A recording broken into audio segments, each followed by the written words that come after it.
موضوع الدرس في آداب سماع القرآن والأمر بذكر الله تعالى سورة الأعراف تفسير ابن كثير. الحمد لله رب العالمين والصلاة والسلام على أشرف الأنبياء سيد المرسلين سيدنا محمد وعلى آله وأصحابه أجمعين. اللهم صل على سيدنا محمد وعلى آل سيدنا محمد كما صليت على إبراهيم وعلى آل إبراهيم في العالمين إنك حميد مجيد. أعوذ بالله من الشيطان الرجيم. بسم الله الرحمن الرحيم. وإذا قرئ القرآن فاستمعوا له وأنصتوا لعلكم ترحمون. واذكر ربك في نفسك تضرعا وخيفة ودون الجهر من القول بالغدو والآصال ولا تكن من الغافلين. إن الذين عند ربك لا يستكبرون عن عبادته ويسبحونه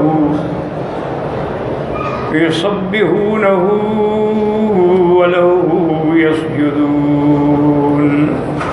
ایک تو تمام حضرات اس آیت پر سجدہ تلاوت ہے، تو نماز عشاء سے پہلے یا بعد میں سجدہ تلاوت ادا کر لیں. سابقہ درس میں ہم نے اس آیت پر الحمدللہ تفصیلی طور پہ دلائل کا ذکر کر دیا تھا کہ یہ قرآن پاک کی جو آیت ہے، اکثر علماء سلف یعنی صحابہ تابعین کا فرمان ہے کہ یہ اتری ہی نماز کے لیے ہے کہ جب قرآن پڑھا جائے سنو اور خاموش رہو تاکہ تم پہ رحم کیا جائے.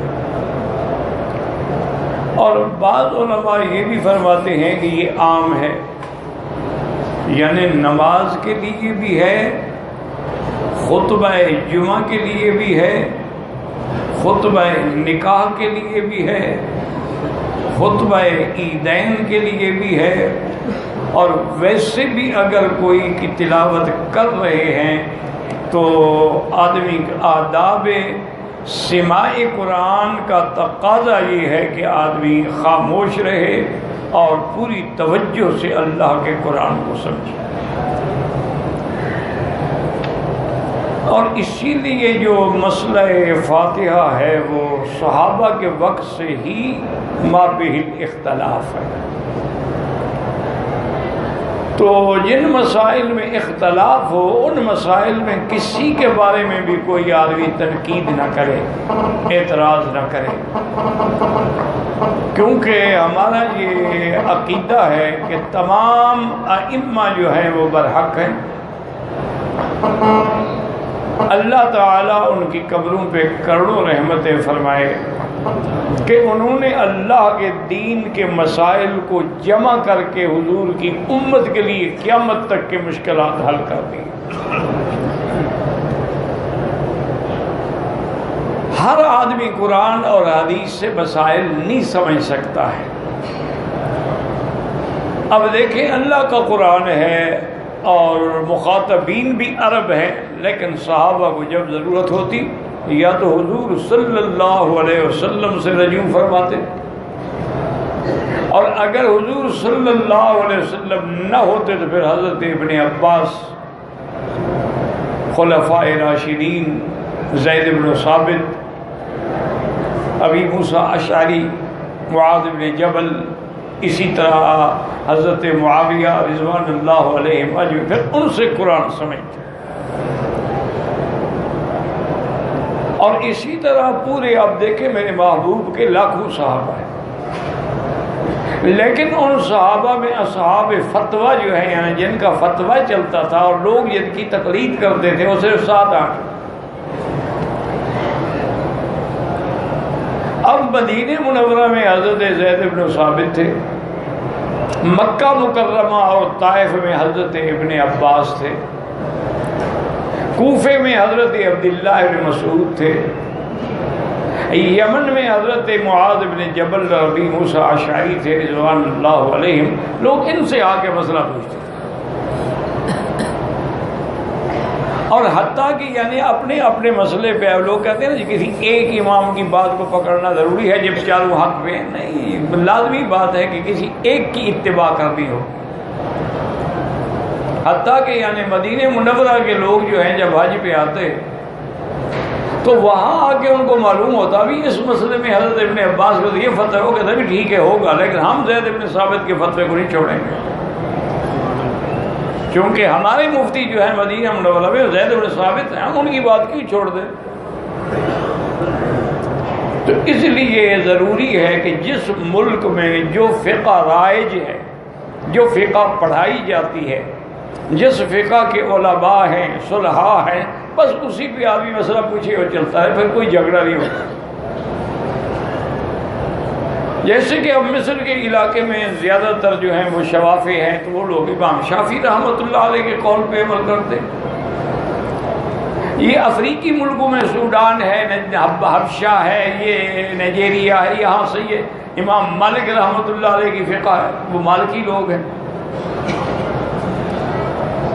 اور اسی طرح جیسے حجاز ہے، یعنی مکہ مدینہ ہے، یہ پورا بلد الامین ہے، یہاں فقہ حنبلی ہے، امام احمد بن حنبل رحمۃ اللہ علیہ کے قول پہ عمل کرتے۔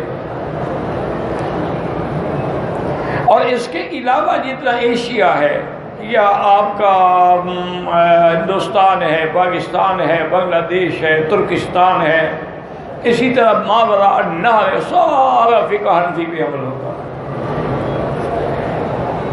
حتیٰ کہ یعنی امام بخاری رحمۃ اللہ علیہ خود بخارا میں پیدا ہوئے ہیں، لیکن بخاری سب سے بڑے شدید قسم کے حنفی ہوتے ہیں، وہاں فقہ حنفی۔ چونکہ امام بخاری بہت بڑے محدث تھے، بہت بڑے امام تھے، اللہ ان کی قبروں پہ کروڑوں رحمتیں فرمائے، لیکن وہ امیر المومنین فی الحدیث تو تھے، فقہ میں نہیں تھے۔ اب دیکھیں امام ترمذی رحمۃ اللہ علیہ ان کے شاگرد ہیں، لیکن ساری کتاب ترمذی آپ کھول لیں، کسی ایک جگہ بھی انہوں نے کسی فقہی مسئلے میں اپنے استاد کی بات نہیں سنی۔ اگر حدیث میں کسی سند کی بات آ جاتی، کسی راوی کی بات آ جاتی تو اپنے استاد سے پوچھتے، اور اپنے کتابوں میں لکھا قال محمد بن اسماعیل یعنی امام البخاری نے یہ فرمایا کہ بھی اس آدمی کو میں نہیں جانتا، یا یہ آدمی جو ہے سیء الحفظ ہے، اس کا حافظہ خراب تھا، یا یہ آدمی جو ہے قدری تھا، معتدلہ فرقے کا آدمی تھا، لیکن کسی فقہی مسئلے میں ایک قول بھی نہیں دیا، چونکہ وہ جانتے تھے کہ میرے امام کا، میرے استاد کا جو مقام علم ہے وہ حدیث میں۔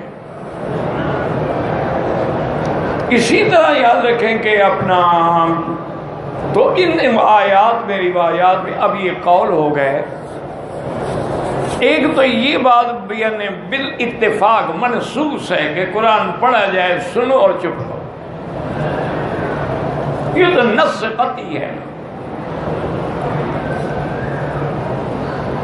حتیٰ کہ آپ دیکھیں کہ خطبے کے اندر آپ نے امام آگے بیٹھ گیا، خطبہ شروع ہو گیا ہے، تو اس میں قرآن پڑھیں گے، حدیث پڑھیں گے، یعنی تبلیغ بھی بند ہے، آپ کسی دوسرے کو بھی نہیں کہہ سکتے بھی چپ کرو، کیوں شور کر رہے ہو،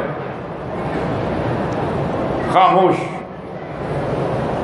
امام صاحب دعا کر رہے ہیں تم آمین بھی نہیں کہہ سکتے، دل میں کہتے رہو لیکن زبان سے نہیں کہہ سکتے۔ تو اسی آیت مبارکہ کو سامنے رکھ کر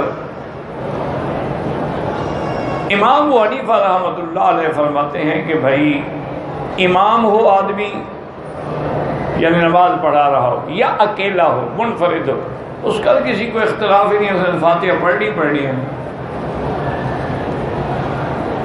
تو لا صلاۃ الا بفاتحۃ الکتاب پہ عمل ہو گیا، امام بھی پڑھ رہا ہے، اور اگر آدمی اکیلا ہے تو پڑھ رہا ہے۔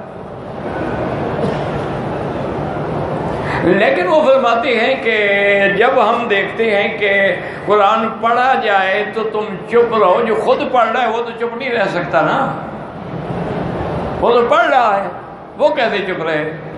تو معنی یہ ہے کہ جب امام پڑھے تم چپ رہو. اور اس کی تائید کے اندر حدیث بھی آ گئی جو صحیح مسلم کی حدیث ہے. ابی موسیٰ اشعری رضی اللہ تعالی راوی ہیں کہ حضور نے جب نماز سکھلائی ہے نا, امام صاحب فرماتے ہیں کہ لا صلاۃ الا بفاتحۃ الکتاب, یہ مطلق حکم ہے. یہاں حضور نے نماز بھی سکھائی. نماز جہاں سکھلائی ہے تو وہاں یہ سکھلایا ہے کہ اذا کبر فکبروا, جب امام تکبیر کہے تم تکبیر کہو. اذا قرأ فانصتوا, جب امام پڑھے تم چپ ہو جاؤ. تو مقتدی کو چپ کرنے کا حکم. اسی طرح حضور پاک نے سکھلایا ہے کہ جب امام کہے غیر المغضوب علیہم ولا الضالین فقولوا آمین, امام جب کہے غیر انتہا کرے تو تم کہو آمین. تو یہاں سے بھی حدیث سے معلوم ہوا کہ فاتحہ پڑھنے کا وظیفہ امام کا ہے, مقتدی کا وظیفہ آمین ہے. اچھا, اب اگر مقتدی خود بھی پڑھے اور امام کے سب پیچھے بھی کہے تو پھر تو دو آمین ہو گئی نا نماز میں, ایک تو نہ رہی. خود پڑھے جب تو پھر بھی تو آمین کہے, امام کی سنت پھر بھی آمین کہے. اور اسی طرح امام صاحب فرماتے ہیں کہ ہمیں یہ تو پکی بات ہو گئی کہ جہری نمازوں میں تو پیچھے فاتحہ نہیں پڑھی جاتی. اور یہی امام احمد بن حنبل رحمۃ اللہ علیہ, علامہ شیخ الاسلام ابن تیمیہ, ابن القیم, ان سب کا یہ متفق علیہ فتویٰ ہے کہ بھئی جو جہری نماز ہے اس کے پیچھے تو سوال ہی پیدا نہیں ہوتا. امام فجر کی نماز ہے, مغرب عشاء, مقتدی بالکل فاتحہ نہ پڑھے. بلکہ امام شیخ الاسلام ابن تیمیہ نے تو اپنے فتوے میں بڑا سخت لفظ کہا ہے, میں تو نہیں کہہ سکتا, وہ ان کا مقام تھا, وہ کہہ سکتے تھے, چونکہ وہ تو یعنی اپنے دور میں حبر تھے. اور علماء کہتے تھے ما قال الحبران, جو بات متفق ہو کہ امام ابن تیمیہ اور ابن قیم کہہ دی پھر کوئی شک کی بات ہی نہیں رہتی. انہوں نے اتنا سخت لفظ کہا ہے پیچھے پڑھنے والے کے لیے, بس مقصد یہ ہے کہ نہ پڑھے. چونکہ بڑے آدمی دیکھیں نا, امام ابو حنیفہ کے بارے میں امام شافعی بات کہہ سکتے ہیں, امام مالک بات کہہ سکتے ہیں, ہم تو نہیں کہہ سکتے. ہماری کیا طاقت ہے؟ امام بخاری کے بارے میں امام مسلم بات کہہ سکتے ہیں, امام ترمذی بات کہہ سکتے ہیں, جو برابر کے لوگ ہوں نا. تو اب جناب یہ ہے کہ بھئی ایک مسئلہ طے ہو گیا کہ بھئی جہری نماز میں تو فاتحہ نہیں پڑھنی. تو گویا کہ 3 نمازوں میں تو امام احمد بن حنبل بھی امام حنیفہ کے ساتھ, باقی رہ گئی 2 نمازیں سری, ظہر اور عصر کی. اب امام حنیفہ فرماتے کہ اس میں بھی نہ پڑھو. تو اس کی وہ دلیل کیا دیتے ہیں کہ انما جعل الامام لیتم بہ, امام اسی لیے تو ہوتا ہے کہ اس کی اقتداء کی جائے. اور حدیث ہے کہ من کان لہ امام فقراءۃ الامام لہ قراءۃ, جس کا امام ہو امام کا پڑھنا ہی مقتدی کے لیے کافی ہے. تو ان ساری حدیثوں کو, قرآن کی آیت کو جمع کر کے انہوں نے یہ کہا کہ بھئی اکیلے نماز پڑھو تو فاتحہ پڑھو, امام ہو تو پڑھو, مقتدی ہو تو نہ پڑھو, تاکہ ساری حدیثوں پہ بھی عمل ہو جائے اور قرآن پاک کی آیت پر بھی عمل ہو جائے. رحمت اللہ علیہم اجمعین, اللہ ان کے قبروں پہ کروڑوں رحمتیں فرمائے اور ان کی قبروں کو روضۃ من ریاض الجنہ بنا دے. وما ذلک علی اللہ بعزیز. تو ایک تو مسئلہ یہ تھا الحمدللہ. تو اب اگر کوئی آدمی فاتحہ پڑھے اس سے جھگڑا نہ کیا کرو, یہ جھگڑے کے مسئلے ہی نہیں ہیں. وہ پرانے دور کی بات ہے, انگریزوں کی حکومت تھی انڈیا پر, تو ایک مسجد میں 2 مولوی لڑ پڑے. ایک آدمی نے زور سے آمین کہی, اس نے جناب لڑائی شروع کر دی, زور سے آمین کیوں کہتے ہو؟ آمین تو دعا ہے اور دعا آہستہ کی جاتی ہے. لڑائی ہو گئی, مصیبت آ گئی, پرچہ ہو گیا, مقدمہ چلتے چلتے چلتے ہائی کورٹ کے جج کے پاس، انگریز تھے نا مراد، تو لیکن وہ بے دین تھے، بے آئین نہیں تھے، تھے کافر، تھے بے دین، لیکن آئین کو نہیں توڑتے۔ ہم نہ دیندار ہیں نہ آئین پہ چلتے، اس لیے دیکھ رہے ہیں، دعا بھی کریں۔ سندھ میں بہت بڑا حادثہ ہوا ہے، پشاور میں ہوا ہے، لاہور میں ہوا ہے، اللہ پاکستان کی حفاظت کرے، اور جو لوگ اس حادثے میں شہید ہو گئے اللہ ان کے درجات کو بلند کرے، اور اللہ ان کے پسماندگان کو صبر جمیل عطا فرمائے، اور وہ ظالم، وہ دہشت گرد، وہ درندے جو دشمنوں سے پیسے لے کے یہ حادثے کر رہے ہیں، اللہ ان پہ اپنا قہر نازل۔ یہ وہی ایسی بات نہیں ہے، یہ تو دشمنوں کی چال ہے نا کہ بھئی ایک تو دہشت گردی کرو اور دوسرا ذمہ مولوی کا لگا دو، یہ بات نہیں ہے۔ مولوی کو تو روٹی کوئی نہیں دیتا، وہ بیچارہ روٹیاں مانگ کے کھاتا ہے، وہ کیا دہشت گردی کرے گا؟ یہ ساری جو ہے نا جی یہود اور ہنود کی مشترکہ پالیسی ہے، پالیٹکس ہے کہ اس ملک کو پاؤں پہ نہیں کھڑا ہونے دو، چونکہ یہ اسلامی ملک ہے، طاقت والا ملک ہے، اور اس کے بعد پھر ایٹمی قوت ہے، اور پھر اس کی فوج پوری دنیا میں مانی ہوئی فوج ہے، اور اب یہ سی پیک جو کر رہے ہیں اقتصادی منصوبہ، اگر یہ بادر اور ساری ریاستوں کو ملا دیتے ہیں تو دنیا تو وہاں جائے گی کام کرنے کے لیے، اتنی ان کو طاقت مل جائے گی، وہ اسی کو ناکام کرنے کے لیے یہ سارے، کبھی بلوچستان میں دھماکہ، کبھی پشاور میں، کبھی چین نہ آئے، آرام نہ آئے، اور دنیا یہ سمجھے بڑا جی خطرناک ملک ہے، وہاں تو کسی کی جان مال محفوظ نہیں، پھر پیسے والا پیسے کیسے لگائے گا؟ یہ ان کی سازشیں ہیں، پتہ نہیں ہماری کرسی پہ بیٹھنے والے لوگوں کو کیوں یہ باتیں سمجھ نہیں آتی۔ اللہ ان کو ہدایت دے۔ اور یہ جب تک تمہارے کیس ایسے مسئلے حل نہیں ہوتے، مسئلے اسی طرح حل ہوں گے جس طرح اسلام کہتا کہ ایسے ظالموں کو اسی وقت ان کے ایک ہاتھ ایک پاؤں کاٹ ڈالو، لٹکا دو، موقع پر لٹکا دو۔ تم تو سنتے سنتے 20 سال کے بعد آدمی چھوٹ جاتا ہے، جی وہ یہ تو بے گناہ تھا، تو بھی پھر گرفتار، اس کو 20 سال کا معاوضہ کون دے گا؟ اس کی تو زندگی برباد ہو گئی نا۔ تو بہرحال اس لیے انگریز بڑا بدبخت تھا، وہ آئین نہیں توڑتا تھا۔ اس کی کورٹ میں جب مسئلہ گیا تو اس جج نے بڑا عجیب فیصلہ لکھا، انگریز تھا، کافر، لیکن وہ لوگ فیصلہ کرنے کے لیے پڑھتے تھے، کسی عالم کو بلاتے تھے، بھئی ہمیں بتاؤ یہ اس میں کیا فیصلہ ہے، کیا دلائل ہے، وہ محنت کرتے تھے، قرآن و حدیث کو سامنے رکھتے تھے۔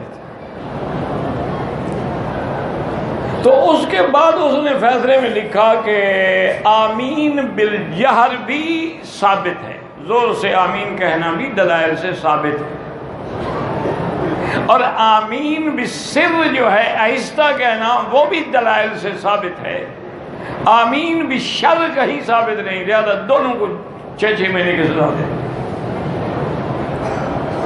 انہوں نے کہا یہ شر والی آمین تو کسی کتاب میں نہیں ہے کہ اس پہ جھگڑے کرو،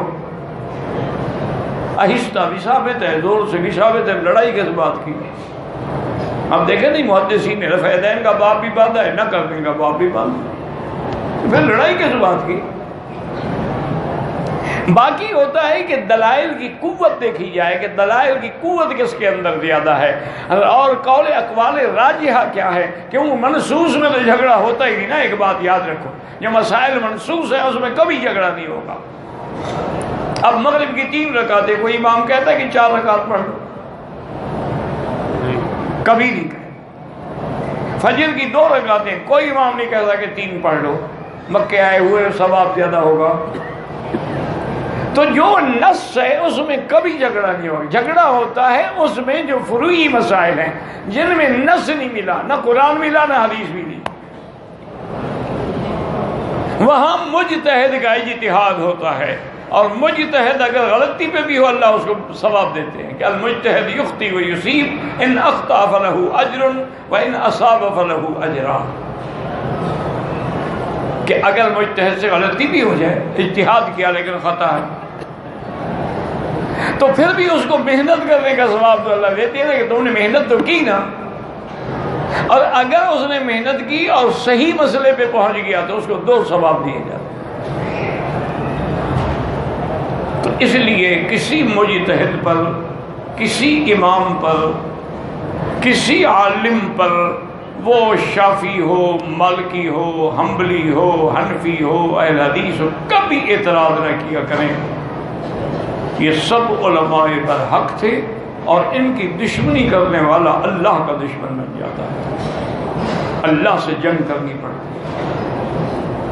تو جو اللہ سے جنگ کرے گا وہ کیسے کامیاب ہوگا؟ تو کیا نہ پھر من آذانی ولیا، جو میرے ولی میرے دوستوں کو تنگ کرتا ہے، ایذا پہنچاتا ہے، گلہ کرتا ہے، ان پر اعتراض کرتا ہے، فقد آذانی باللہ، اس نے میرے ساتھ لڑائی کی.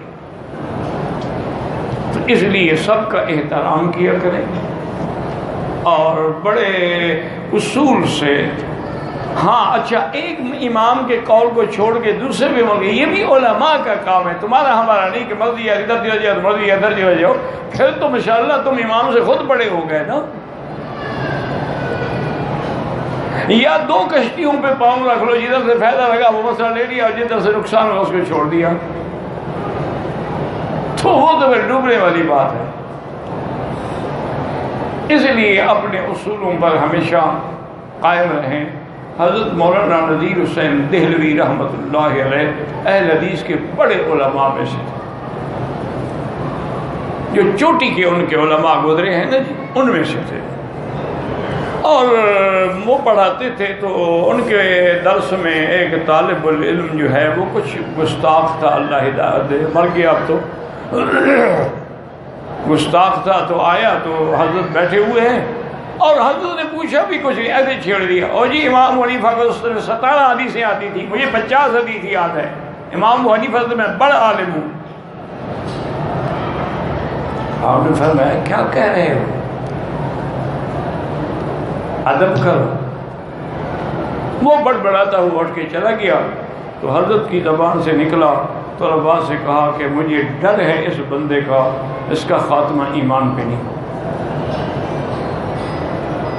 اس نے ایک اتنے بڑے امام پہ اعتراض کیا. اللہ کی شان ہے، چند دن میں وہ قادیانی ہو گیا. جو بات کہی تھی مولانا نے پوری ہو. اسی طرح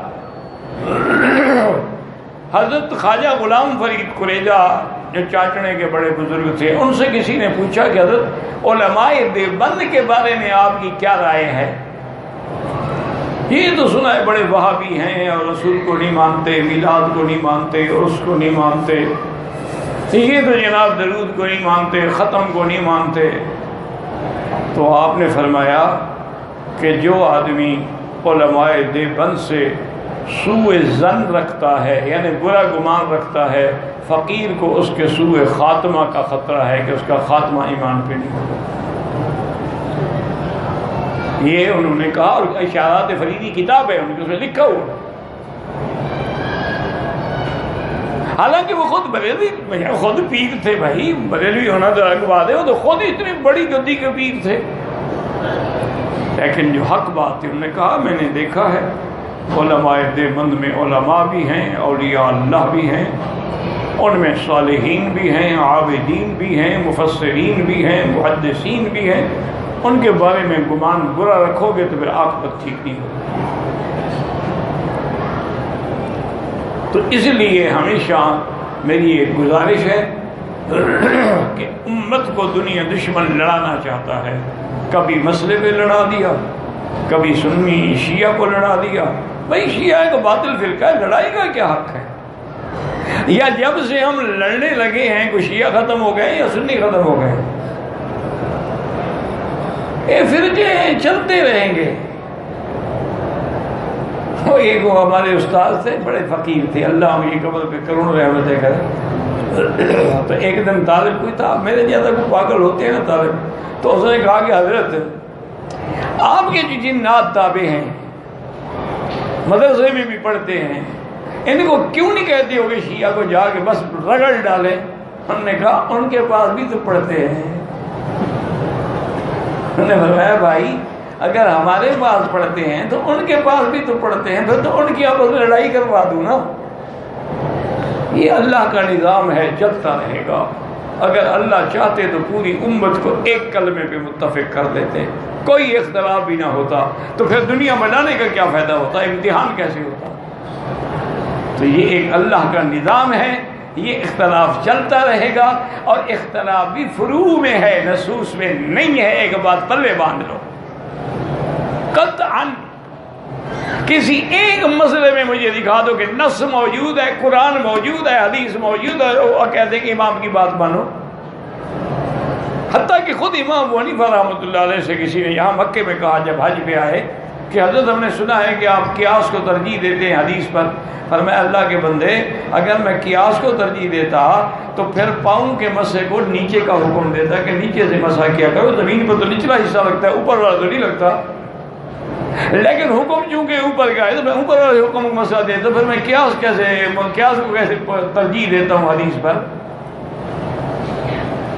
ایسے انہوں نے 5-7 مسائل بتائے۔ تو وہ جو آدمی تھا اس نے کہا حضرت میں توبہ کرتا ہوں، میں آپ کے بارے میں سوء ظن رکھتا تھا، آج آپ نے الحمدللہ دلائل سے مجھے مطمئن کر دیا۔ اسی طرح کے ایک اور بھی بڑا عجیب واقعہ تھا، 4-5 بڑے بڑے چوٹی کے امام کٹھے ہوئے، انہوں نے کہا امام ابو حنیفہ حج پہ آیا ہوا ہے، پکڑو۔ پکڑ لے، ایک دوسرے کا احترام کرتے تھے، ادب کرتے تھے۔ انہوں نے کہا امام صاحب آج قسمت سے اب سب کٹھے ہو گئے ہیں کعبہ شریف میں، مسئلہ فاتحہ پہ تم ہمارے ساتھ مناظرہ کرو۔ تم فاتحہ نہیں پڑھتے، حدیث پہ عمل نہیں کرتے۔ تو امام صاحب نے کہا جی ٹھیک ہے، لیکن ایک بات بتائیں کہ بھئی آپ اس وقت 5 امام بیٹھے ہیں، میں ایک اکیلا آدمی ہوں، تو ایک آدمی 5 سے تو جواب نہیں دے سکتا نا۔ آپ اپنا ایک بڑا منتخب کر لیں، وہ میرے ساتھ بات کرے، وہ جیت جائے تو آپ سب جیت گئے، ہار جائے تو سب۔ انہوں نے کہا جی ٹھیک ہے۔ ان نے شاید امام وقی کو معین کیا، تو انہوں نے کہا جی اب دلائل دے۔ امام صاحب نے کہا جی مناظرہ تو آپ ہار گئے ہیں۔ میں وہ کیسے؟ انہوں نے کہا ایک کی جیت 5 کی جیت بن سکتی ہے، ایک کی فاتحہ سب کی فاتحہ نہیں بن سکتی۔ انہوں نے کہا کیا کس بات پہ مناظرہ کرو گے؟ مناظرہ تو ہار چکے ہو۔ اسی لیے امام شافعی کہتے تھے کہ اگر امام ابو حنیفہ کسی مسجد کے ستون کے بارے میں کہتے ہیں کہ یہ سونے کا بنا ہوا ہے تو ثابت کر دے گا۔ اللہ نے اس کو عقل اتنا دیا ہے، اللہ نے اس کو فقہ اتنی دی ہے کہ وہ اس کو بھی ثابت کر دے گا۔ تو اس لیے بہرحال تمام ائمہ کرام رحمت اللہ علیہم اجمعین پر اللہ کی کروڑوں رحمتیں ہوں، سب کے لیے بس جب بھی نام آئے رحمت اللہ علیہ رحمت اللہ علیہ، کبھی دل میں بغض نہ ہو۔ یہ الحمدللہ مسئلہ ہو گیا۔ اگلی آیت جو آج ہم نے پڑھی ہے اس میں اللہ فرماتے ہیں وَاذْكُرْ رَبَّكَ فِي نَفْسِكَ تَضَرُّعًا وَخِيفَةً وَدُونَ الْجَهْرِ مِنَ الْقَوْلِ بِالْغُدُوِّ وَالْآصَالِ وَلَا تَكُن مِّنَ الْغَافِلِينَ۔ اللہ فرماتے ہیں وَاذْكُرْ رَبَّكَ، اپنے رب کو یاد کرو،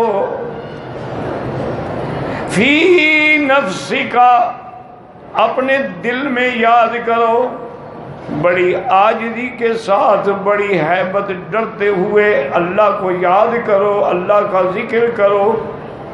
اور اگر زبان سے کہو تو نہ زیادہ اونچا کہو نہ بالکل پست کہو، درمیانی بات کرو۔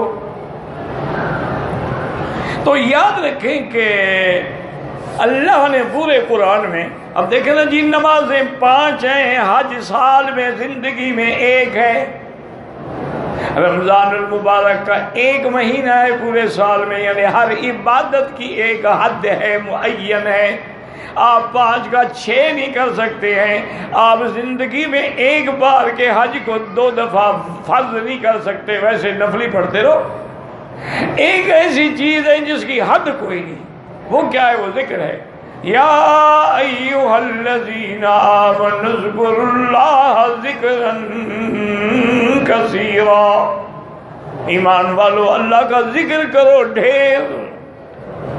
اسی طرح فرمایا کہ جب تم عرفات سے واپس آتے ہو، مزدلفہ میں ہوتے ہو، وہاں کافر اپنے ماں باپ کو یاد کرتے تھے، تو اب ایسا کریں کہ ذکرکم آباءکم او اشد ذکرا، تم ان سے بھی زیادہ اللہ کا ذکر کرو۔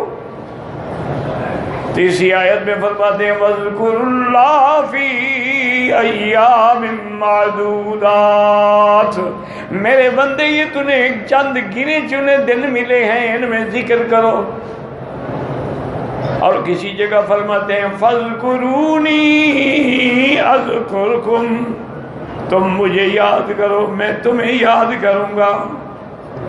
اور یہ بھی فرمایا اگر تم مجھے اکیلے یاد کرو گے تو میں بھی تمہیں اکیلے یاد کروں گا، اور اگر تم مجھے ملا جماعت میں ذکر کرو گے تو میں تمہاری جماعت سے افضل جماعت میں تمہارا ذکر کروں گا۔